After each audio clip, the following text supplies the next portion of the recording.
What is up, everybody? How we doing? Welcome to Week 8 Fantasy Fuel. I'm one of your hosts, Matt Russell. I got my buddy, co-host like always, Chip. How we doing? It's tough to say right now. I'll tell you, I'm doing good overall. Fantasy has been taking a toll on me recently, sitting at 5-2 right now after 7 weeks. Not ideal, I think you got to but flip I'm glad that. to be on the pod. I'm glad to be on the pod. I hate to call it out, but you said 5-2. Did I say 5-2? Did I pull a little Aaron Abbott there for you? Yeah. A little There you 5-2 action. I'm 2-5. I'm 2-5. It's not going good here in the land of zero RB, but we'll talk about that later. You're still in the playoff hunt, though. I just want you to know that, and I think you do know that, but I think still deep time. down, I know that. I know last year at this time, didn't have control over my team for the first 6 weeks. Came back and I was 0-5, 0-6, something like that. Made the playoffs. Was a few points away, one play away from a championship. So there you go. You're back. You got time. With us also, we actually have another host with us joining us, Patrick Smith. Patrick, welcome to the podcast. How you doing? Oh, dude, I'm doing great. Thank you for having me. I'm happy to be here. Longtime co-commissioner of our favorite league, the Parisian Memorial League. Wanted to be on the pod for a long time. Haven't had the chance to, but now that I'm here, it feels great to be here, honestly. So I'm excited for this episode for sure. A lot to talk about. It's been an exciting couple of weeks in the league. It really has, and I'm so glad you're here. Just to help, decide some things between me and Chip. We always like to have somebody call the shots. Get a nice odd number. Majority rules when it comes down. Yeah, or else I don't think we'd stop arguing. So that's good. We need somebody to help us out. So that's good. All right. Well, we're gonna blitz through this boom and bust from last week, from week 8. Crazy week. Bye-apocalypse was upon us. We had so many teams on bye. So there's a lot of names in this list that, I don't know, beginning of the year, I never would have thought would be there. So, Chip, you want to kick it off with quarterbacks? I kind of want to take running backs this week. Yeah, of course. And I'd love to take wide receivers. So that works out well. Quarterbacks, we got Matt Stafford coming in 27.6, the way we score. Joey Burrow, our hometown guy coming in with a career game, 26.64. Looking good. Tua Tagovailoa, 26.54, right there with him. Aaron Rodgers, 24.66, and old reliable Tom Brady, 24.5. The thing for me with these quarterbacks, I mean, a lot of these names, you got Tom Brady, you got Aaron Rodgers, you got Matt Stafford, Joe Burrow making it up in the top 2. I know the guy in our league that has Joe keeps reminding us he's QB9, so right now on the year. Is he just, matchup doesn't matter anymore? I'm starting him every week. Man, I was gonna sort of bring that up with the quarterbacks. I love to see you got the young guys in there, you got the old guys in there. You got Joey Burrow, you got Tua Tagovailoa, and you got Aaron Rodgers and Tom Brady. It is the passing of the torch, I think. I think we're looking at a very transitional time in the quarterbacks of the league, going from a time when it's Aaron Rodgers and, even as far back as Peyton Manning and Tom Brady dominating the league, and now we got a new wave come in. So it's kind of cool to see, kind of cool to be a part of. Are you as a fantasy manager staying in the flames with Tua this week? I think he's got Buffalo, and nobody has been able to score on Buffalo. I'm not starting Tua this week. I'm never starting Tua, ideally. Never? I agree with Tua that. is not a viable starting quarterback in fantasy. Absolutely not. If you have Tua, you're in like a 14 to 16 man league. Yep, I agree 100%. I think that Tua is not someone. He's not reliable enough. These are not the names you're accustomed to seeing in quarterbacks in the top rankings. There's no Kyler Murray, Calamari. There's no Justin Herbert up there. Burrow's been solid, but that was one of Burrow's best. That was Burrow's best game in the NFL in his entire career so far. Seriously, highest QBR by far. So I mean, I don't think you can even count on Burrow for that as much because they haven't been scoring at that rate as consistently as you would like to see out of your starting fantasy quarterback. No doubt. Matt, you want to run us through running back, see what we got going on there? Yeah, first, number 1, we got Alvin Kamara. This was a bad week for running backs in general. Nobody broke 30, which I just think is running backs usually you're hoping for a couple guys to have that week. So Alvin Kamara, 28.9. DeAndre Swift, 24.4. Then the next 3 are the 3 that shocked me. Damian Harris, 24.3. Dearness Johnson, 23.8. And then Brandon Bolden, making the top 5 with 16.9. You got a third string running back and then 2 running backs on the same team. Yeah, it's pretty crazy. Running back, horrible. Interesting week. I mean, Brandon Bolden with 16.9. That's where it gets a little weird for me. What do you got for wide receivers, Chip? Let me pull them up here for you. We got in order. starting out with Cooper Kupp. Yeah, Pat, I think you're getting a little bit of feedback there into your mic. Is that better right there?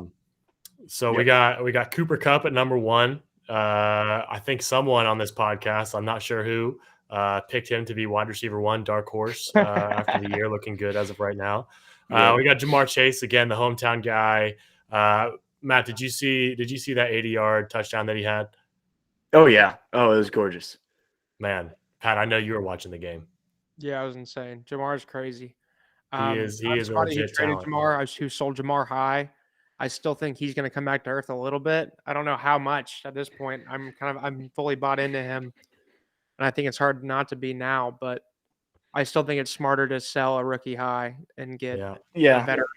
That's definitely going to be a point of discussion later on. I know we got Mike Evans on Matt's team coming in number 3, AJ Brown followed by Scary Terry rounding us out. Pretty average week for wide receivers, I'd say. Yeah, some standouts, but scoring wise, nothing crazy over the top. Mike Evans in the first half. Yeah, that was something to see. I was like, he's going to score 60 points. This is ridiculous. I'm surprised. You know what's something about that I want to comment on? I know in our chat we were talking a lot about Tom Brady patting stats, throwing the ball on the 1-yard line, to Mike Evans. One thing I noticed too, Matthew Stafford, 2 of his touchdowns to Cooper were on the 2-yard line. Like they had wide receiver screens to Cooper, and very similar way they ran the Buccaneers threw the ball to Mike Evans in the red zone. Stafford did that just this time. I don't think that's a normal thing. I have Henderson on a lot of teams, so I was really hoping they'd hand it off. But I just noticed that too. They really, there's that connection between Matthew Stafford and Cooper they Kupp. just trust that connection in any setting. You know what I mean? Like they don't exactly. They believe that he's going to find him and get him the ball, and Cooper Kupp's going to adjust and get open, which he does. He has been doing that all year. So he's wonderful. Good to see him with a good quarterback. All right, let's round it out. The booms with tight ends. Like I said, number 1, CJ Uzomah. Kyle Pitts, number 2, Mike Gesicki, Foster Monroe, that's the Las Vegas tight end, filled in for Darren Waller. And then Zach Ertz, Arizona with their new toy running around. Definitely helped some people out who maybe streamed him in. Start of the year, I would not have guessed these 5 names. Maybe Kyle Pitts. I would put Kyle Pitts in that, obviously, in the section. But he's still a rookie. Gesicki was solid last year as well. What do you all think about Uzomah? I mean, we already talked about Burrow. We talked about Jamar Chase. We have another Bengal player up here in the top 10, CJ Uzomah. This is now another week where he's been in this tight end discussion. Is he an every week start, Chip? What do you think? Every week start, again, I think it depends on your team. If you're streaming guys that are really far down there, it's something you want to look into. He's definitely in the category. I'd say he's probably top 13 now. Tight ends. I think anything inside the top 13, 14 in a 10-man league, you got to look at, especially we're going through buys right now. Buy season, as we all know, is very much upon us. So, if you're coming up to a bye week, you got a guy you want to keep. If Uzomah's there, you're going to stick him in. If you're streaming tight ends right now, not a bad guy to look up for. What are you thinking, Matt?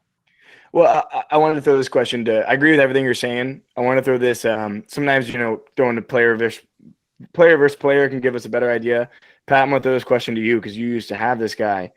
Hunter Henry's going up against the Chargers this week. He's had a touchdown in all 4 of his last 4 games. Are you starting Hunter Henry or CJ Uzomah against the Jets? Uzomah or Henry? Who you playing this week? Henry versus the Chargers, you said? Yeah, Henry versus Chargers. Oh, I'm starting Uzomah 100%. Wow. And I don't even love Uzomah. I like Uzomah. I don't love him. But Joe Burrow traditionally has always loved his tight ends. He used Thad Moss a lot at LSU his senior year. And now, obviously, a tight end who scores 2 touchdowns, especially on long plays like that over the middle, where you also see Jamar Chase, who is top 3 in receiving yards with Kupp and DA. And it's dude, there's just so much room in those short, medium routes over the middle for somebody like Uzomah to just eat in the flats because all the DBs, they have to keep those safeties back on Jamar, on T. Higgins, and they have to leave that room right over in the middle, especially in cover 2 and cover 3 when they're running zone. Like that's where he's eating, and he will continue to do so because there's so many good wide receivers in the Bengals that there's always going to be room in the middle.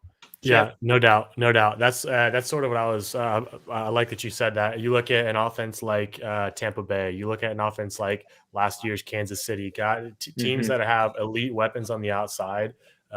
They are teams that tight ends succeed in. You know, you got Travis Kelce, you got Gronk this year before he got hurt was killing it. If the wide receivers and the running game continues to be the way that it's been in Cincinnati, you're going to have a lot better performance from a tight end, just for the simple fact of like the check down passes, you know, like they're going to be, you know, doubling Jamar. They're going to have a guy on T Higgins. Tyler Boyd's not going to be open, you know, cause he runs into coverage. And then guess what? There's CJ Uzama, 10-yard little dink pass. You get 3-4 of those a game. You got yourself a nice tight end week. So all those guys can run block too. That's really important as well. They're 3-down tight ends. They can be in there and they can literally be throwing fat run blocks left and right. Yeah, definitely. Seriously, absolutely. That's important too. Uzama's a great run blocker. So I think with that, I might lean on the Hunter Henry side only because the Bengals are going to put up points on the Jets, and it'll be over quick. And I don't think they're going to be throwing much after that. And you just hope that the points they put up is Uzama. But let's move into the bust. Chip, you mentioned Kansas City. While we're on the topic, quarterback. You're going to make me do this? I got it. I'm taking this one.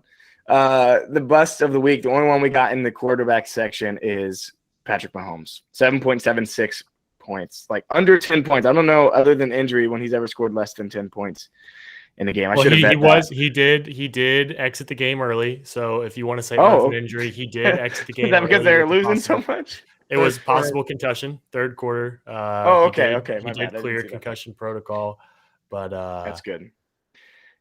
Let's just move past that. Thank you. Go ahead, hit it with the running backs. He'll be back. Mahomes we just have Mike Davis, the guy who has been the epitome of Mr. Consistent 10 points every single game. He really has. He literally had, I think he scored plus or minus 1.5 points of 10 every single week, and then got you 1 point this week. So that's disappointing. Maybe not getting the start in every league, maybe in some people's flexes, so it's not super detrimental, but still tough to see nonetheless. Matt, I won't make you do the wide receivers. I know that they're a little bit near. I would like to. Oh, go ahead. Yeah. Well, I'll say this about Mike Davis. I think he's not droppable, but I'm not playing him until he does something special. It's just Cordell Patterson owns the backfield. But anyways, wide receivers. Allen Robinson, man, I feel so bad for the guy. Got franchise tag this year. Upside, they drafted a quarterback, and it's just not looking good for Allen Robinson. He's a drop candidate for me in some 10-person leagues. I have him on my team, and I try to package him in every trade because I don't want to drop him, but he's a drop candidate. Honestly, if you can't plug him in with these buys happening, the injuries happening, then he's just blocking up your bench. But I think after that, we got more hesitant to drop people because they're like, oh, what if he goes off on someone else's team? What if he does? What, how high is his? You know what? Really? Like, he's been horrible. Drop him on the waivers. I'm going to do this. Drop him on the waivers, and you're dropping a landmine. Let somebody go pick him up. Pick him up. Then he's clogging their bench. That's honestly no value at all. He belongs in the waivers, 100%. That's it. I'm doing it. Dropping him tomorrow. All right. Very good. Speaking of dropping, you also got Droppy Anderson. My bad. Robbie Anderson. Because that dude. Well, I don't know if it's him or a Darnold situation or both. It's just not looking good in Carolina for Robbie Anderson. Passes before this year. I don't know what's going on now. Like, he literally was a threat in a fantasy sleeper, like the likes of Will Fuller. You know what I mean? Mm-hmm. Definitely. Guy who would get 3 or 4 receptions a game, but 2 of them were for touchdowns for 80 yards. So he was enough to put in your flex every once in a while in deeper leagues. Last wide receiver on the bus list is Tyler Lockett. I'm not starting Lockett until Russell Wilson's back. Geno Smith. What did we say early on in the pod? I remember specifically it was after week 2 or 3, maybe. We said that Tyler Lockett does this every single year. He had 150 points in the first 3 weeks and will not do anything for the rest of the season. That's just his MO. Especially like you said, without Russ, it's just a tough outlook for him. Mm-hmm. On to tight ends, man. Happy tight end week. I don't know if you heard him say it the 150 times they said it on Sunday. They always do. Tight end week. We don't really have many busts here. We got Andrews at 6.3, which is like, if you consider that a bust, maybe you do, maybe you don't. He's not taking you out of the week, but he's not getting you 30 like he did a couple weeks ago. And then, of course, Darren Waller getting hurt. Hard to call that a bust when a guy goes down. His backup obviously went off, so if you're a Waller owner, take a look at that. But other than that, that's all the busts that I had written down. We can go on to the fun part of this podcast. What do you think? Yeah, let's do it. Let's move in. So I'm going to kind of preview it here. The main segment we're talking about today is a lot of really just fantasy football strategy. Just a lot of strategy, especially draft strategy. And then towards the end of it, I'm going to talk about like the phases of the fantasy season, kind of where to make your moves and where to maybe look where you start selling some things. So a lot of different draft strategies out there. What do you say, fellas? We just run through them and kind of make comments as we move down?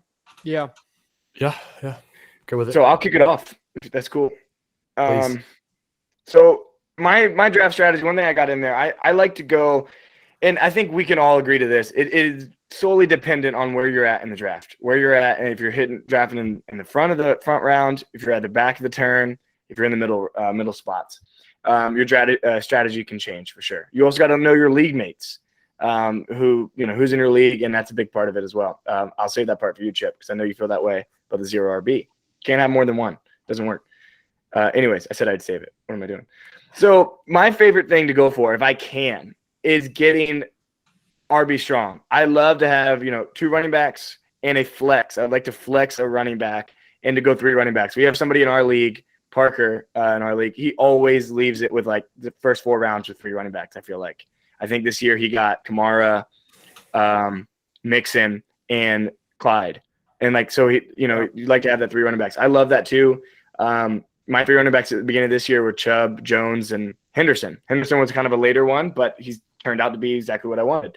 So I'm a big on running backs there. Here's kind of my reasons why. I have a couple bullet points here. All the top 5 running backs right now were taken in the top 2 rounds. 8 of the top 10 running backs were actually taken in the first 2 rounds. So a majority of the top guys, you got to get early or else it's hard to find those gems. The other 2 that are in the top 10 that weren't taken were, I'm sorry, I lost it for you for a second. Cordero Patterson. The 2 that were our top 10 that weren't drafted. Yeah. Cordero Patterson, who's taken off the waivers. And the other one off the top of my head, I can't remember right now. Leonard Fournette is the other one. Yeah, Leonard Fournette, which again was taken towards the end of drafts too. So those are 2 guys that like you had to get lucky on. It's hard to call your shot. Yeah. The other idea is majority of the top wide receivers were taken in those mid rounds. So like, yes, there's Mr. Consistent, Devontae Adams, Tyreek Hill. If you're going to take a receiver, you got to take those guys because they will finish up the top. But Cooper Kupp's number 1. We have a lot of these top guys. Mike Evans taken later in the year. Jamar Chase, we already talked about him. So there's just a lot of guys that were just steals in the draft. Debo, DJ Moore, all in the top 10. The value is there. Absolutely. Definitely. So that's kind of why. And the last thing I'll throw out for my strategy is a late round quarterback. This took me years to figure out because I loved Aaron Rodgers. I took him way too early. You all know that too well. Right now, the number 1 and number 2 quarterback in fantasy in our scoring format is Tom Brady and Jalen Hurts, both taken in the 12th round of our draft. Joe Burrow and Matthew Stafford, both taken past the 12th round, both in the top 10 also. So 4 of our top 10 were taken beyond the 12th round. 12th round or beyond. So not all the quarterbacks always hit where they need to hit. You can find those values, especially if you're in a 10-team league. There's only 10 started quarterbacks in the league. So 4 of the top 10 were taken after the 12th round. Unless you're getting a value I think Chip last year, you got Kyler in the 8th. That was amazing because he finished number 1. So that value's there. So the value's there for the for that, and there's also usually decent options on the waiver. Darnold have won some people some weeks. I wouldn't recommend starting him anymore, but he won some people some weeks this year. Cousins is number 11 on the year. Was that Pat? Dude. Yeah. Darnold ran a bunch in. He had 3 rushes. Yeah. 4, I think. It was crazy.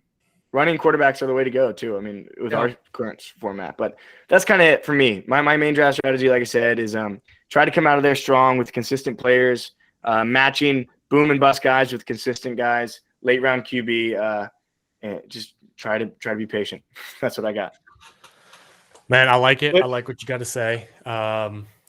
I want to take what you said and sort of take my own spin on it, because I think we, at its core of our ideas, we believe the same, right? Every position is very important. You want to have the most advantage over your teammates, over your league mates, I should say, at each position, right?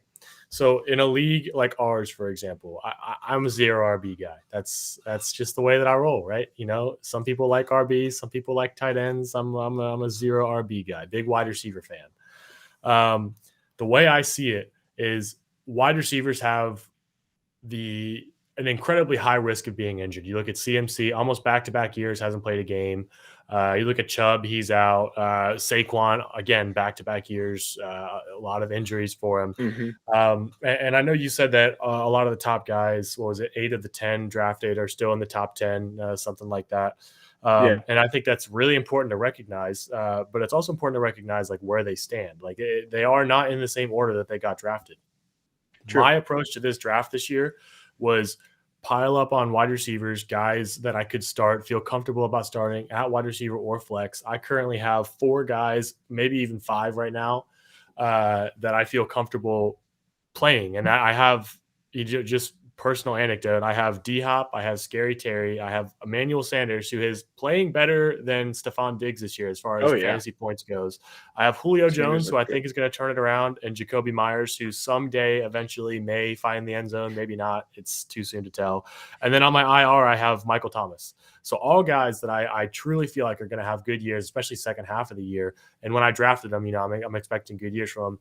I can't play all those guys. It's very clear that it's them sitting on my bench does no good for me. So a big part of my stance on this year is make a trade at some point.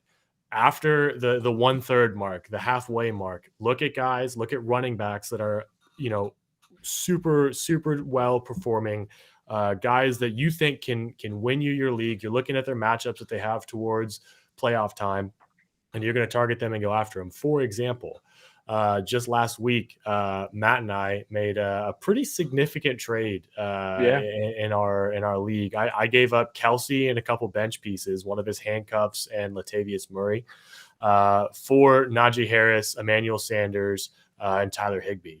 And in my opinion, right, I lose. Maybe I take a step back at tight end. I don't have Kelsey anymore.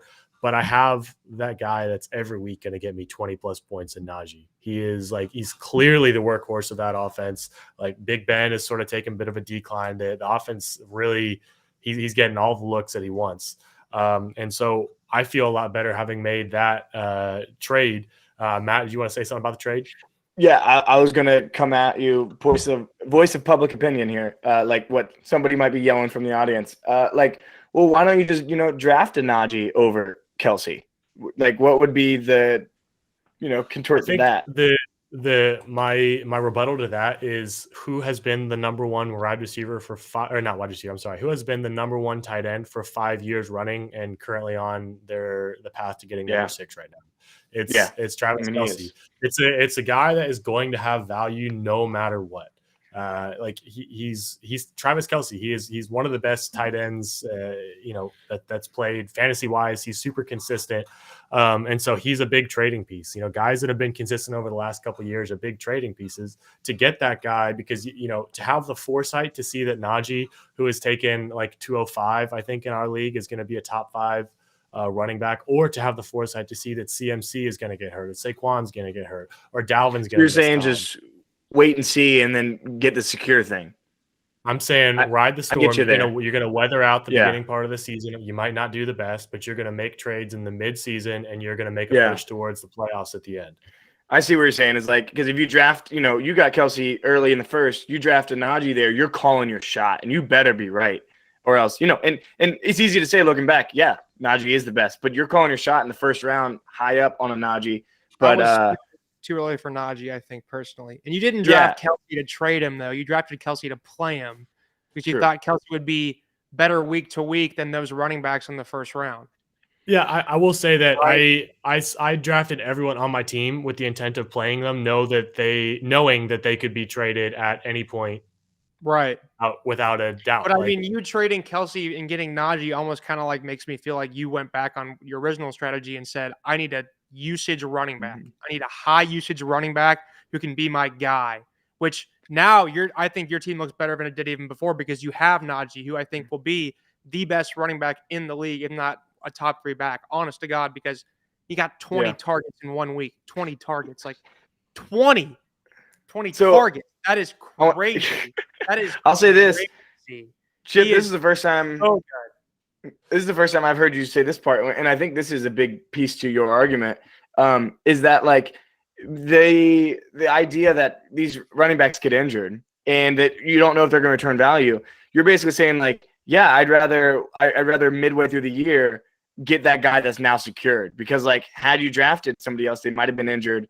So to Pat's point, Najee's incredible, and so like the trade in works. So your goal is go 0 RB, and once they are proven halfway through, get the guy on your team, which that's no doubt. I'm a big fan of the low variance play. Like I'm not. Let's say I'm thinking, oh man, this is Saquon's year, coming off of an injury, like he's going to come back strong. Let me take him at 5. There goes my first round pick. I don't have a first round pick now for the rest of the year. Let's say on the back end, I come around and I take David Montgomery. Guess what? Now I don't have 2 picks, and I did that in the league. I'm in a 16-man league, had first overall pick, took CMC. Took David Montgomery at 32, and now I don't have my first 2 round picks. That's why I like what I did in this league a lot more. I still have guys who are going to put up points every week that are fairly consistent and getting me points, and I make that trade to get a Najee Harris, to get a workhorse, bell cow running back that's going to give me what I need to get through. I know that it seems like I'm going back on my strategy, Pat. But that was always the strategy. Is what you're getting at. That was always the strategy. I didn't draft 5 guys that could play running back and a tight end just to watch them go off on my bench. The plan is always to make a play for the best guys. Right. It's just I don't think that the value is once they're solidified. Yeah, but I think that you still have that a running back's value and now, right? Because you have Michael Thomas coming off the IR. You know what I'm saying? Could you repeat what you said? I didn't hear you. You have Michael Thomas coming off the IR, so I feel like even now you could sell one of those wide receivers because you already even now have too much depth for what you need. I agree with you. You only can maximize that strategy if you get rid of all your extra assets. You know what I'm saying? I think that's a fantastic point, and I think that more people in our league should hear what you said and consider trading with me, because I have been in every single person's DMs constantly for the last 2 weeks. Right? Yeah, make your plug. There it is. Come get him. In and of himself, that's a interesting question, especially if you watch the Saints game yesterday. You know what I mean? Like that offense is not looking really great. So I just don't know how he's going to plug into that. And Jameis looks a little confused at times. I'll say this to any MT owners out there. If he comes back game 1 and balls out, well, actually, I don't know. As I'm saying that loud, I was about to say trade him immediately, but no. If he balls out, it might be consistent, but I don't know, man. Here's my take on Michael Thomas. Wait and see. You're not trading Michael Thomas no matter what. If you have him at this point in the year, you're not trading him. True. If he would have came back last week, because people. There's no the return on investment at this point. You have to pay it off because he's been sitting on your IR for so long. You're waiting for him to come back. Let's say he comes back week 9. That's a week or 2 before the trade deadline. You're going to hold him. And let's say he doesn't do anything. Maybe he doesn't do anything for the whole year and you wasted a draft pick.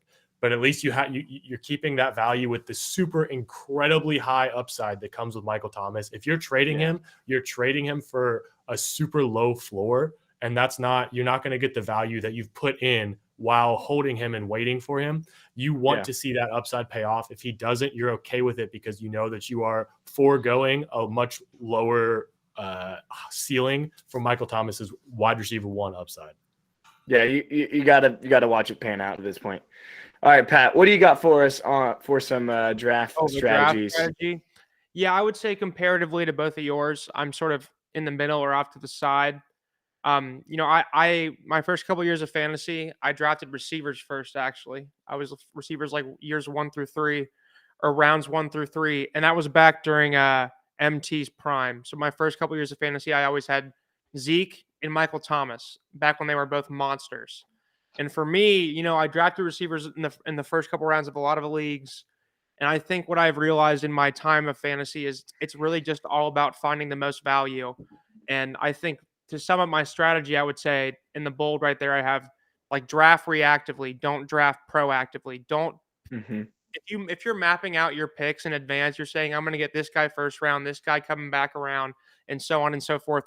I don't think you're doing it the right way. Even if you think you can expect the way that your league mates are going to behave, it's always better for me to have a good idea about, players you think are going to be boom players, players you think are going to be bust players, which basically means they're going to be above or below their ADP, right? But I want to go into the draft with an idea of guys that I love, guys that I hate, guys I would never draft, and guys that I would love to see on my team. But outside of that, I'm reacting to what's happening as I'm drafting. I was prepared for Chip to take Kelsey in the first round. If he was going to do that, I was always going to take Zeke. I was also ready for Chip to take Zeke, though, too, because at that point, that would have switched up my entire draft. So for me, I think every draft is different, and you come in with some strategy and with a baseline of, I like this wide receiver over this one or this running back over this one. And you go in and you have a baseline strategy, too, obviously, for me, of getting running backs first. But it's more about value. If you see a wide receiver pick that's 5 or 6 down that you think you can get that's going to be better than that bell cow running back, like grab that one. But it's all about, evaluating it in the moment and thinking about what's the most value for my pick on the board compared to what your league mates do. Yeah, no doubt. Yeah. I agree with that 100%. I think that's a really solid draft strategy, especially the more time that you spent with your league mates, the more I think things change, because I think from year to year, people's opinions change. It's harder to read them, and you don't want to be going, oh, I know that he's going to go here, so when they go there, I'm going to go here, and sort of like plan it all out, because then one domino changes and your whole draft is shot. And so the reactiveness, I really like that, being able to be flexible and build your team around it. So I'm gonna go through something here, and I'm gonna throw out some questions to y'all as I run through these phases. I've heard people say in fantasy football a lot, you don't win your league at the draft. Like you can't just draft, never do anything again, set your lineup the rest of the year. You got to make moves, waiver wires. I strongly disagree with that sentiment. Fundamentally disagree with it. Well, let me finish because I'll say, like, you don't win your league at the draft. You set the foundation of the draft is what I was about to say. Right. You set the foundation. You win your league at the draft, very much so. And if you can make the trade, you can. But I think, in my opinion, you win your league in the draft. Like, if you're making trades the entire year, you're scrambling to a certain extent, and you're trying to correct mistakes you made during the draft because you didn't draft for depth. You can lose the league in the draft for sure, but I'm saying you can't draft. You put yourself in the range of winning, in competition for winning. It's about depth. That's the foundation. Late round value. That's how you build up those back end running backs and wide receivers you need to fill the gaps if you have injuries or you need to make trades. You know what I mean? Mm-hmm. And that's what I mean by setting the foundation. You set your foundation to get you in. But the thing is, like, you can have such a solid team from a draft that puts you, like, you're going to win out of the 14 weeks. You're going to win a majority and you're going to make the playoffs. But to win the championship, like, you have to win in weeks 15, 16, and 17. There's no, I can win 2 out of the 3. No, you have to win all of them. You have to win them all unless you get a bye, depending on your league format. So you got to make moves to prepare you for those 15, 16, 17, like those 3 weeks to win it all. And it's funny because I haven't won in our league, right? But I have won the toilet bowl 3 years in a row. I don't lose that 17th week. I never have. And I win. So my whole goal is if I can make the championship, then if I continue what I do, then hopefully I win the 17th week and keep my 17th week always winless. Not winless, my bad. Anyways, so here's my phases. Here's my thing. First of all, we always have those players week 1, 2, and 3 that will boom and fall off. You talked about Tyler Lockett. We talked about him earlier in the show.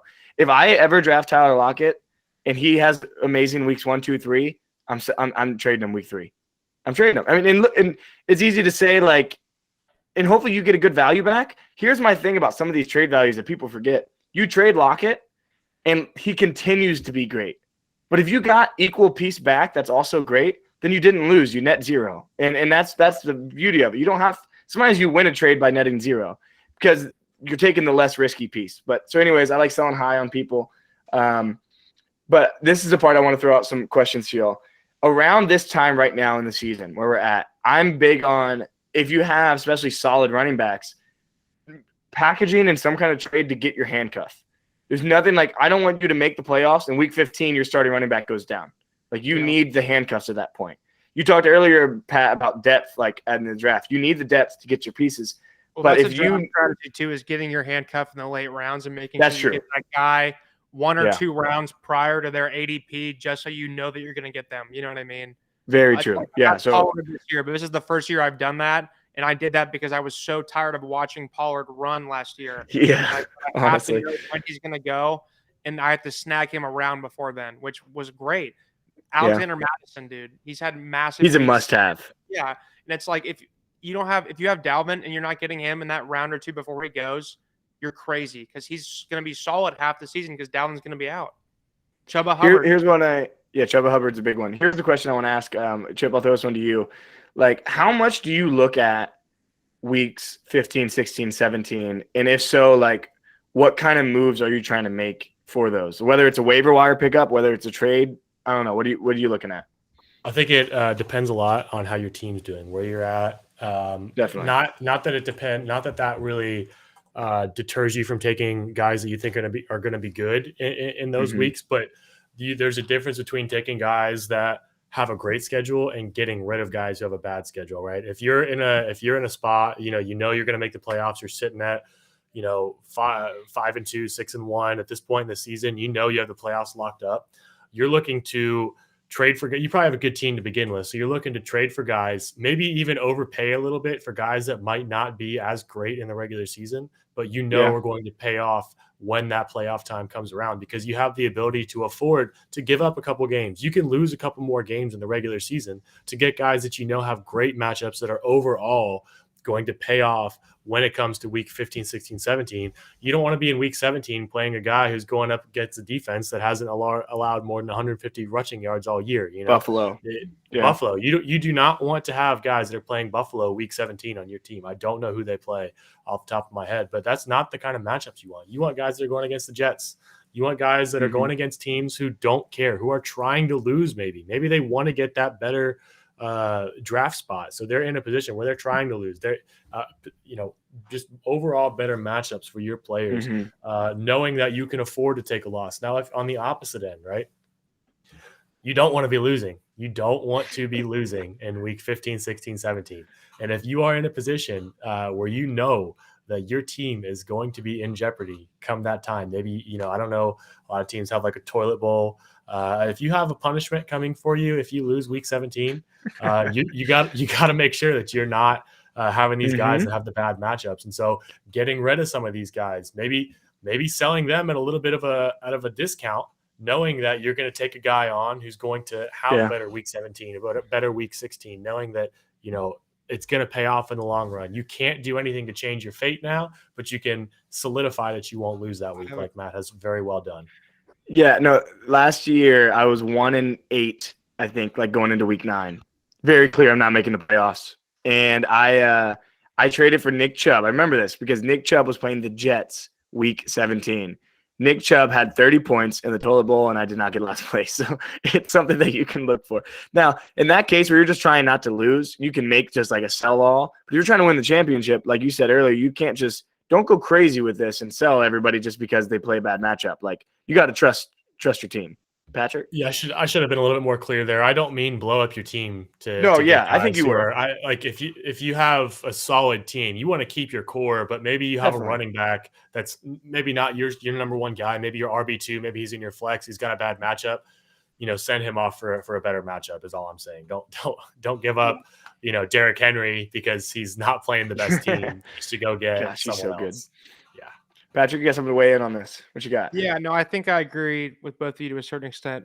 I mean, Matt, your point too, like if I have a team that's top 2 or 3 in points for at 10, 12 weeks, I'm not selling anything. I'm not making any changes at all. And that's just my opinion, regardless of matchups, because I'm looking at that and saying, I know with this lineup right here, top to bottom, I have a chance to win the championship. I have a chance to win every single week.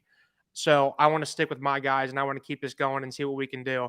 Because if you're top 3 points for after that many, sample data points, 12, 13, 14 weeks, that you can contend with the entire league's lineups at their best, if not now.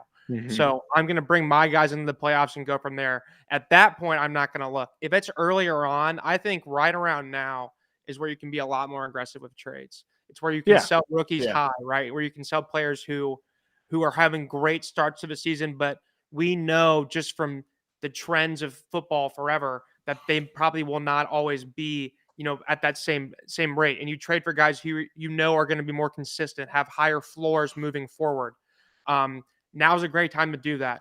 This is where you solidify your team, and then you see, the patterns from there. And then week 10, 11, 12, I think at that point, if you're doing well, you stick with it. If you're seeing issues, you start looking for trades. But if you have a top points for, you're staying with your guys.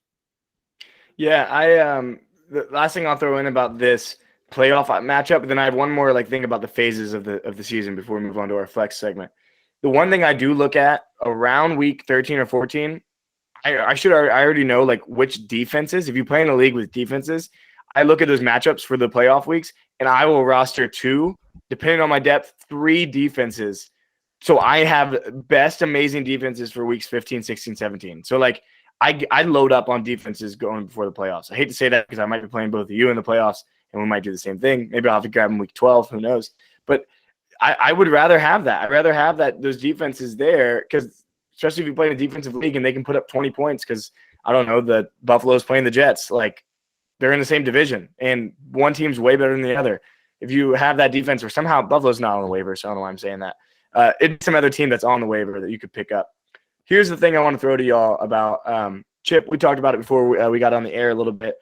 Is there's definitely phases to the fantasy football season.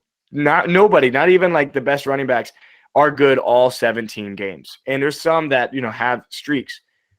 We talked about earlier. NFL teams, they don't care about fantasy, of course, right? So they're going to do what's best for their team. When you're an NFL team that has invested draft capital into some rookies, and your team's not going to make the playoffs, they start transitioning to it. I was telling Chip before, I'm trying to sell Debo right now. I'm trying to sell Debo high. He's incredible. He is.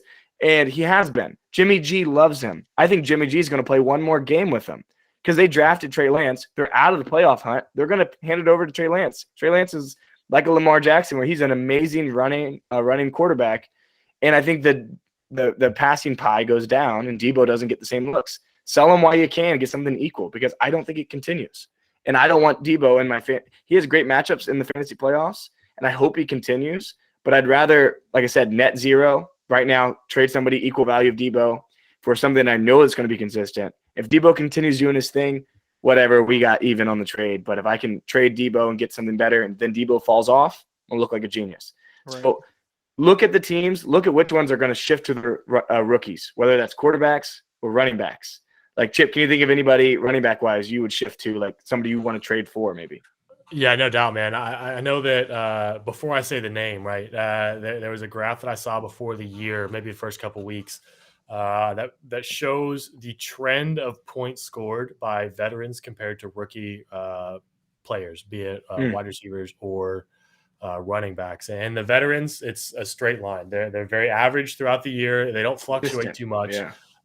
But what you see from the rookies is they might start 10, 15 points below them, but they trend up so quickly. And there comes a point in the year where the value on those rookie running backs, rookie wide receivers just gets so high because, this is their 6th, 7th game in the league. They know what an NFL defense is going to do to them. They're a little bit more comfortable, and they bring something to the table that maybe a defense hasn't seen before. They're not used to it. They have to adjust to it. They have a different style of play, whatever it may be that sets them apart from the current running backs, the current wide receivers. It's just a really good thing to buy in on the middle of the season while that trajectory is still going up and about to catch up with the veterans. A great example of this, I don't think there could be a better example of this, is in Denver. You have a veteran in Melvin Gordon who has been, consistently getting his points throughout the week. But what you see is Javonte Williams, he's creeping up. He's starting on the uptrend, and more and more he's going to start getting those looks because they're going to say, hey, you know what, Melvin, that's great, man. I'm glad that you've had your career, but we got this guy, Javonte Williams. We want to see what he can do. Yeah, and they're last in the division right now. I don't think they're going to be taking a playoff push. Maybe when Jerry Jeudy comes back, but I agree. I think they're going to start giving him the workload. And it'll probably be in those playoff weeks, 15, 16, 17, like the last couple games of the year. Javonte's just going to get a massive workload. He's somebody that if you have him right now, you could, and if you have the depth, you can stash him, have him, you make the playoffs. He could win some championships this year in fantasy. Pat, what do you think about rookies or maybe anybody like just phases that you're trading for this late in the year that could have a great second half? Yeah, I mean, I think at this point in the season, you are evaluating your team, looking at where you think you can potentially, maybe you have some more depth that you can trade away for value. Yeah. At the same time, I think it's also easy to fall into the trap of being too trade happy and thinking I need to make changes. A lot of the times you can sell yourself out of the best players in the league because you think you're selling high, but those players are going to end up having, breakout years. That's the Yeah. difference. That's what a breakout year is when a player continues to excel for an entire year. And we're like, all right, this person's is an elite fantasy player at this point, as opposed to where we thought they would drop off. So I think it's a matter of just sort of, trusting your gut and trusting your instinct and thinking about Mm-hmm. players that you feel like have had a great start to the season, but that you just don't expect to continue that rate, and trusting your judgment of that. Because obviously, hopefully, you're watching all your games, you're watching your players in action, you're seeing their usage, their snap count, different things like that, and you're starting to think like, I just don't see this player being viable going forward. And you make those trades to people who need a running back or need a wide receiver. Yeah. Maybe you have a wide receiver on the bench that you can plug right in. It's no big deal. So you trade away your depth at this point in order to make the best lineup possible and to win these games in the meat of your schedule that are so important for making the playoffs. So I Definitely. think, again, you don't get trade happy, but you want to look at where you have depth, sell that depth away, and try and end up having the best lineup you can possibly have at this point, because people are starting to get healthy again. Some are getting hurt, but at the same time, it's like now is the time to start accumulating firepower and consistency and selling people high. Oh man, I'm getting goosebumps thinking about like playoffs, thinking about those weeks. Oh, it's gonna be crazy. Crunch. Well, I think we've given a lot of help. Hopefully, people listening, this is helpful. Yeah, I think we're good to move on to the flex segment. Who we're flexing on this week, who we're throwing into our lineups. I'm gonna let one of you kick it off first. Chip, do you want to take your first guy? I'm gonna substitute somebody for me. Yeah, for sure. I'm going to go T. Higgins with my first pick. Coming off a huge game from Jamar, like we talked about earlier with CJ Uzama, right? The more that the weapons in that offense go off, the more the wealth is sort of spread around because you can't guard everyone, right? T. Higgins going against the Jets. I don't know if anyone watched the Jets last week. They gave up, I think literally they gave up 54 points to Mac Jones and the Patriots. So I'm looking for him to have a good week. Still gonna ride in the coattails of Jamar Chase, but he's gonna be a viable flex play for you. Yeah, Higgins I think is a great pick. We talked about so many Bengals, I feel like, today, and it was not because of bias, it's because of what they've been doing on the field. It's just been incredible. So great pick. Pat, who you got? Yeah, I'm gonna go in reverse because my number one flex play for this week is definitely Zach Ertz. Zach Ertz, they interviewed him after the game, his first game in Arizona, and he said, "Never in my life have I seen so much green grass in front of me after catching a pass." Like that was his direct quote, because there are so many weapons in Arizona. Kyler is such a monster. There's going to be so much room for him over the middle to run and to run these kind of routes, like post routes that tight ends excel at, especially like him. He's shown with the Eagles, he's an elite receiving tight end. He's a great route runner, and he's going to plug into this offense. Whereas before he was playing behind Goddard for whatever reason, he is ready to go. And he is going to be a threat in the red zone and a threat over the middle of the field for deep yardage passes. Great flex option because he's going to be solid. He's a half wide receiver now in this Arizona situation for sure. Wow. I like the thought there, especially I'm sure if you're a guy that picked up Ertz, you're probably streaming tight ends, so you probably have a couple. If you've got a more solid guy and you're able to throw him in your flex, definitely something to look at because he solidified himself as a very, very good option over there in Arizona. It's pretty bold. Throw a tight end in the flex. There's only been a couple times I've seen it. I don't know. I have this sneaky feeling because I got Ertz on my team and I'm trying to trade him because I have a sneaky feeling that last week they played Houston. He was the shiny new toy, and they threw the ball to him. I don't know if that continues. It's going to be interesting to watch. He got like 7 targets. He got to get him on target for tight end in the middle, especially. I mean, I think he's solid, and especially I'm thinking in deeper leagues. Chip and I are in a 16-man league. So Zach Ertz is a solid flex in a 16-man league. You're like, this is great. Definitely. Oh yeah. All right, I'll jump in with my guy. We've done this before in the past. I kind of have an asterisk. I kind of have like New York Giants wide receiver is what I'm saying. And I know it's weird because Giants always have a weird smell around them when we talk about them. But here's the thing. They're going against Kansas City. Kansas City's been pretty bad, terrible defense this year. In the past, as we know, Kansas City puts up points. This is going to be a game where, like, I'm not taking the Giants to win by any means, but they're going to need to throw the ball. And I have Sterling Shepard as my number one option out of the Giants wide receiver choices. Kenny Golladay, I just looked it up to make sure he's still questionable. Actually, Kenny Golladay, Shepard, and Kadarius Toney are all questionable. So the more of them that miss the game, whoever's playing, of course, is the one you want to throw in. It's hard to make that decision right now when waivers are coming. But if you got Shepard and he's playing, I think if all three of them play, Shepard's the best choice. I think Kenny G misses the game, so I think you don't have to worry about him there. But Kadarius Toney, his last time we saw him on the field, he was only on for 5 minutes, got 5 targets. And not only did he get those targets, he looked good with them. He had a catch on a hitch route, returned to the outside, juked a couple guys out. He was making plays. So he's somebody that that's why in the doc I have Sterling Shepard or Kadarius Toney. If they're both playing, I prefer Shepard. If Shepard's out, Kadarius Toney's a smash hit. They both might be safe. So that's where I'm going with this week. Chip, who you got next? To bring up the point of shiny new toys, I know Matt and I just had a trade. We talked about it earlier, in which I got Emmanuel Sanders. He's a guy that I'm flexing this week. He's just been looking great in that offense over there in Buffalo. Currently edging out Diggs and fantasy points right now, getting his fair share of receptions. And it looks like he and Josh Allen are really clicking. They've got a good rhythm down. They're just playing very well together. And if he's a guy that you're able to put in your flex, I think you're in a great position for the week. And I highly recommend putting him in there.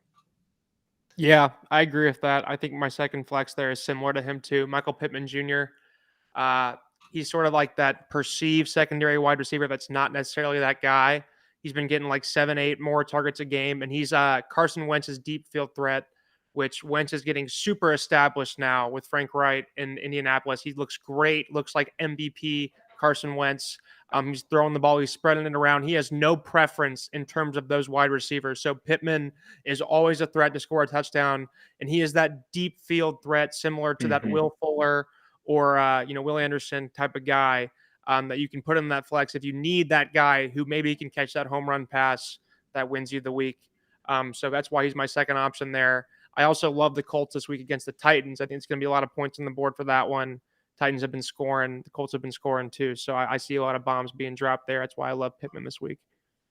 Yeah, great pick. The comment on that, Pittman is so solid, I think. And I love how last week in the pouring rain, he was amazing. So watching that game, it was so hard to catch. I saw people drop, and you couldn't blame anybody for the drop balls. It was so much rain. So to do that in the rain is great. My next guy, I had Allen Lazard in here earlier today, and then today he got marked, got put on the COVID list. So no Allen Lazard, no Devontae Adams, but I'm sticking with it. Wore the shirt because this is a big week today. I'm sticking with it. I'm throwing Randall Cobb in, and here's the thing: MVS is back. Marquez Valdez-Scantling, he's back. Probably he was on the IR the past couple weeks. He's been the deep threat. He's been the deep ball threat MVS has in the past, because while Devontae does everything else, MVS is that deep ball threat. So he might pop off. ESPN has Valdez-Scantling as the highest rated receiver, projected receiver for the Packers this week at 10.2 in our scoring format, and they got Randall Cobb at 9.4. But if I had to pick one of them, I'm playing Cobb. Even though he's a lower projection, don't read into the projections. I'm playing Cobb. He's a safer play, in my opinion. Valdez might get a deep bomb, and you might be like, what the heck? But that you're calling a shot on that one. Cobb is going to eat those targets underneath. Arizona gets a lot of pressure on the quarterback, and I think Rodgers is going to have to dump it off. Rodgers requested Cobb to come back to this team. Those two have a mind meld. They love each other. Not many times does a quarterback say, go trade for this team or I'm leaving, and then they go do it. He did it. He likes Cobb. I mean, they did it. They like Cobb. I still think you can throw him in, especially in a deep league. Which is a perfect segue. Yeah, sorry, I was going to segue to the Thursday night. Jones is also back too. That's very important. Chandler Jones, all pro Yeah. outside linebacker for the Cardinals, and they're undefeated right now. So let's jump into it because that's the next segment. Anyways, it's the Thursday night preview. Green Bay Packers versus the Cardinals. Do we got a line for this game? What's the line? I was just gonna bring it up. I was just looking while you were talking, and I'm excited to say. Good. I want to know both. I want to know everyone's take. We have obviously Packers at the Cardinals. Cardinals -6.5 over under. Oh my goodness. Yeah. So that line started, I think it started around 2.5 or 3. Okay, that makes me feel better. Adams was announced out. It moved to 6.5 now. As soon as they said he was out, people started to hammer the Cardinals. For me, 6.5. I'm taking the Packers like 100% all the way. Give me that money. I'll wait for it to get to a touchdown. I'll take the Packers plus a touchdown all day long and not even think about it. It makes you feel better that it was at 2.5. That's what I was going to guess the line was going to be at 2.5. Like just with this matchup, I get it that Devontae's out. It jumps to 6. It makes sense. Man, yeah. I mean, I got you. Give me the Packers. Personally, I love. I hate to be, everyone's on the Packers. I'm going to jump on the Packers too, but I'm going to take it a step further. If you're going to take 6.5, sprinkle a little bit of fairy dust on the money line. Money line plus 240 right now. I think Aaron Rodgers in prime time. Yeah, it's almost, you're not going to get more confident in a bet than Aaron Rodgers in prime time. And to that end, I think that Aaron Rodgers versus Kyler Murray, even without a Devontae Adams and without Allen Lazard, you're going to have two awesome offenses going at it. There's going to be a lot of points scored in this game. It's going to be an awesome game to watch, and it's just going to be fantastic. I'll say I saw this today, which kind of blew my mind, and I looked into it a little deeper, and it's true. I'll save you the statistics, but hopefully you take my word for it. The thing, this doesn't correlate necessarily directly to like wins or losses for the Packers, but Aaron Rodgers without Devontae Adams, surprisingly enough, has had incredible fantasy days. When he doesn't have Devontae Adams, Rodgers goes off fantasy-wise. And again, that doesn't correlate to a win or loss. My first bullet point, too. What you got? Packers 6-0 without Devontae Adams. Yeah, exactly. So they asked him why, and he was just like, we just find a way to win. And that's why my second bullet point is that's the difference between Kyler and Aaron Rodgers. I'm confident Kyler can score. I'm not confident Kyler can win. Aaron Rodgers does not matter who he has at wide receiver, running back, offense. I don't care. Yeah. Like if Aaron Rodgers, you're giving me a touchdown, I'm taking him the whole way. So I know that Kyler can put points on the board, but Aaron Rodgers is proven in these situations. That's and I'm true. going to go with proven until unproven shows me that it can take care of business. Man, I love what you said. I love what you said about Aaron Rodgers being tried and true. I have two things written down for this game. Aaron Rodgers in the limelight. No one does it better. That man, you give him a football in 30 seconds, he'll get you a touchdown. And then it's a huge test for the undefeated Cardinals, right? Like it's very, very hard to stay undefeated in the NFL. And this is a huge test for them against a fantastic Green Bay team. Even without, their best two wide receivers, they still have Aaron Jones in the backfield and they have Aaron Rodgers under center. Like what more can you ask for? That's one thing as a Packers fan I'm excited for is that I don't like it when the Packers are the favorites. They seem like I don't like. I like it when Rodgers feels like an underdog. And I know we're talking hyping him up, so not like his ability, but when his team is not favored like this, and now they're like, oh, you don't have Devontae, you don't have this. Like you said, Patrick, he finds a way to win. And it's just like I like that. I like how the Cardinals are undefeated, so the pressure is on them, like Chip, like you're saying, to there's a lot of pressure. There's nothing for the if the Packers lose, it doesn't look bad unless they get blown out. But if they lose barely, like they're going against an undefeated team without their best weapon. So yeah, and Arizona has like the third best run defense in the NFL, and they're getting back Chandler Jones, who they did not have. Yeah, that scares me. So it's like everything is going against the Cardinals, which is why I think Aaron Rodgers will win. Pretty much. I mean, that's what I'm looking for. These are the kind of games that he just kind of finds a way to sneak out. And I think, 7-0 Cardinals, they're due for a little bit of comeback to earth moment. They're still a relatively young team in terms of their leadership. I mean, with Kyler at least at the helm. Yeah. Hopkins, AJ Green's interesting too. AJ Green's been a moderately solid flex play as well. He's been like better. Crazy. That's what I was about to throw out. Is like we've talked about the NFL side of this. Let's get into the fantasy implications here. AJ Green is one I was going to bring up to you two. I think obviously AJ Green over the other side of the ball, Randall Cobb. I think you're definitely taking AJ Green in that case. Let me throw this one out. We saw Jarvis. Not with those two receivers gone. You're taking Cobb over Green? Yeah. This week without Lazard and Devontae, absolutely. Yeah, I wouldn't fight you on that. You're right. That's not as crazy of a thought as I'm thinking, I guess. Yeah. Chip, what do you? I guess let me throw it out there to you then. Green or Cobb? I think that it's the lower variance play to take Cobb, but I would not be surprised if AJ Green outscores him. The thing about the Cardinals offense is that it's an any given week kind of thing with that wide receiver core. It just depends on who gets those red zone looks. That's who's going to score better. So I think the Cobb is a lower variance play, but I'm not surprised if AJ Green comes back. With me, with the Cardinals having a top run defense, they're both going to score points. The Packers aren't going to run the ball as much. And Aaron Rodgers, his top 2 targets for touchdown passes are gone. So it's like he's going to be throwing touchdown passes. Somebody's got to catch him. Aaron Jones actually could be the number 1 target of those touchdown passes. He loves to find him in the red zone on screens and little flat routes and stuff. It's his favorite. So speaking of little screens, little flat routes, we saw one in the Packers offense last week with Robert Tonyan, who is a guy who is like sort of off the face of the earth in the tight end world. Do you think he has a good game this week, Matt? Yeah, I say so. He definitely he loves to be targeted in the red zone. I call him TD Tonyan, and TD Tonyan I think gets another one of them this week. He got one last week. He had a lot of hype coming into the season because of his finish at the end of the year last year, and he hasn't lived up to it. This is a final straw type game without Devontae, without them.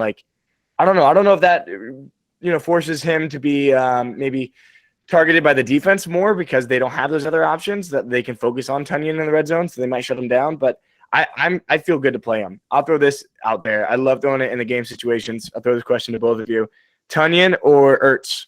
Because that some people will have both those guys on their team. If you're streaming Tonyan all year, you probably picked up Ertz. Ertz. You say Ertz, Chip? Yeah. Tonyan. I love it. Ooh, I love it. I like Ertz in this one, dude. It's gonna and that's people probably have that option. Receiving tight end when the Eagles were good for 2 or 3 years in a row in fantasy. He was a monster.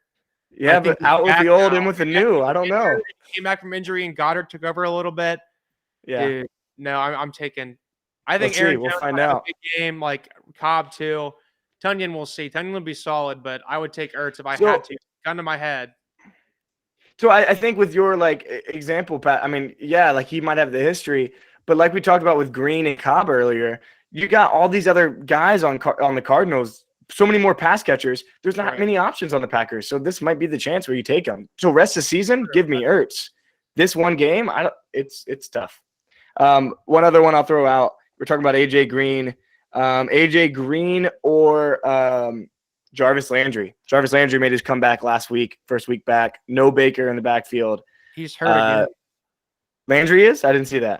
He might not play next week. Oh, wow. Okay. Well, that's a bad hosting on me. No, questionable. He's hurt, but he is hurt again. He didn't practice today with a knee injury. If he's healthy, who are we taking? All right, if he's healthy, I'm taking AJ Green. Over Jarvis? Yeah. Without Baker Mayfield. Without Baker Mayfield. With Case Keenum under center. Their best wide receiver, though. He's still the number 1 option. You know what I mean? I know. That might be crazy. I hope not to take either. The Browns got – I'm sorry, I just had it pulled up. Pittsburgh. Browns got Pittsburgh. Interesting. Here's the other one I was going to throw out. AJ Green or Robbie Anderson, because Robbie Anderson has not looked good. AJ Green. AJ Green? Yeah. I'm looking at our AJ Green owner in our league, and the owner currently has James Conner in his flex, and he's got AJ Green on the bench and Robbie Anderson on the bench. So who you flexing? AJ Green, Robbie Anderson, James Conner. James Conner. I'm with Patrick here. I'm going to go James Conner. That's who they have in the flex. Getting a little bit more touches. He's becoming a much more viable flex play. Yeah, and I think it's again low variance. He's a goal line back. Yeah, he's gotten so many touchdowns. So that's absolutely why. Yeah, James Conner, all the way. And the Packers, you can run on them, so that's good. Okay, well, any other fantasy options? Anything else with these two teams? Do you think fantasy managers are are toying with here? I mean, we talked about MVS, talked about Cobb, Tunyon. What about I can't imagine. Obviously, everyone that we haven't talked about is pretty solidified to be starting. Yeah, You know, right. you got D Either Hop's already going to quarterback is start. starting. Both quarterbacks are going to start. Yeah. I think we've covered about all we can. All right. I don't know about you guys. I had a great time having Pat on this pod. Yeah, dude. Obviously, longtime friend, both of ours. Go way back, all the way back to high school basketball playing together. Oh, yeah. But it's just great to have another league mate on the pod. Mhm. Thank you for being here. Oh, dude, honestly, my pleasure. Thank you both for having me. I seriously had a great time. I'd love to get back on. Definitely won't be the last time either. So, so glad to have you. Well, that about does it for Fantasy Fuel. Thanks to everybody listening. Thanks to Pat for joining us. Thanks to Chip, co-host, and we'll see you next week. Thanks, y'all. Thanks for Go tuning in, Pack, guys. go. Bye, everybody.